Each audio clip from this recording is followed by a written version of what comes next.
And what is going on, guys? Welcome to Stock Talk with Nico Criticos. Today, I'm going to talk about how I'm making money in a bear market and some of the things you can do. So, if you don't know, about a week ago, I sold out of pretty much my entire position of the index fund, the QQQ. I sold some other stocks, and then I'm still holding on to a couple different stocks, and then I'm holding on to cash.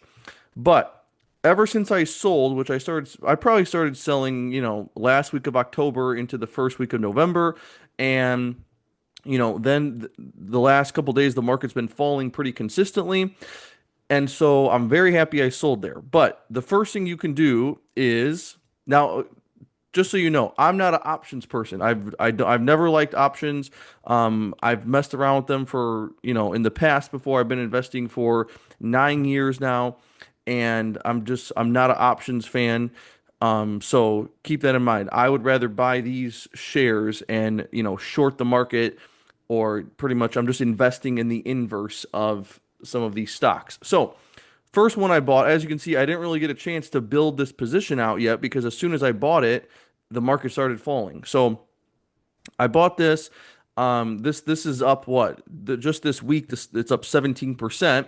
And if you look at the last year, you can see that the stock's down over 53% because the stock market has been going up.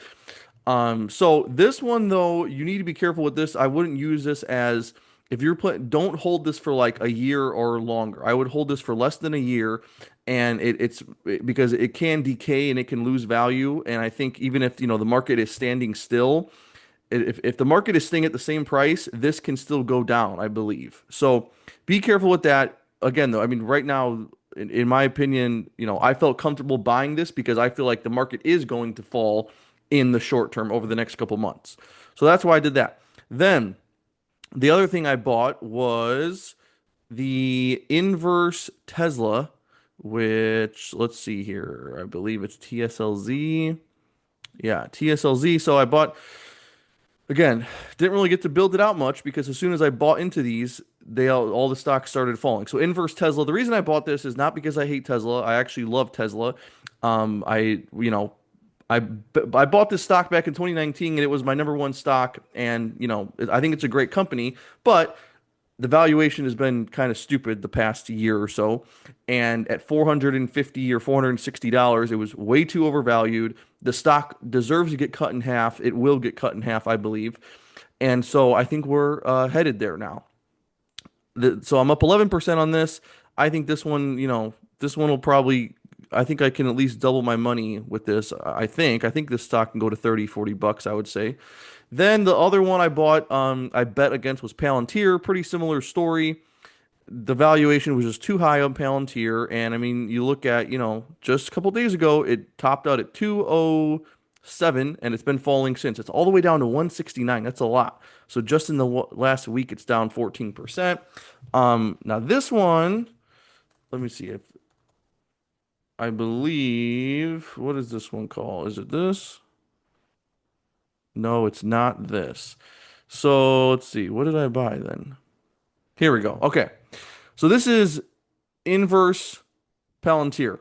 Okay. So Palantir has gone down 17% the past week. I'm up 9% on this, right? So it's just another one where those valuations, when stocks trade at 300 times earnings, it's just stupid and they're gonna come down. It happens every time. The perfect example, we just had this happen in 2021.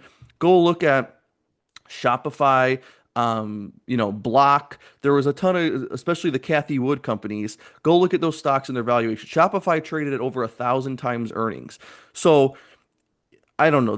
It's even hard for me to believe that there's people out there. I see them on social media that they disagree with me or they think that the valuation doesn't matter and they think that these stocks are just going to run forever. They think Tesla's going to, it's worth $1.5 trillion, but it's just going to keep going and going and going. So I don't know. I mean, those are the people who I just I think they can't think straight, and so I don't know. Hopefully, you guys can realize that when you invest in a company, the valuation kind of matters, and that you can't pay 500 times earnings, 1,000 times earnings. Maybe for like, a short, if we're talking AMC or GameStop or something, maybe for a short period of time, you can, make a bubble and artificially inflate the valuation to whatever you want. If that, you have to put that amount of money in there. So, for Tesla, there's been a trillion dollars that's went into that stock over the last couple of years. So I don't know. Just pay. I would just say pay attention to the valuation. So that is my first video for today. I'm going to be coming out with some other videos doing analysis on other stocks, but those are just some good ways to bet against the market without having to do options. See you later, and let me know what you guys are doing.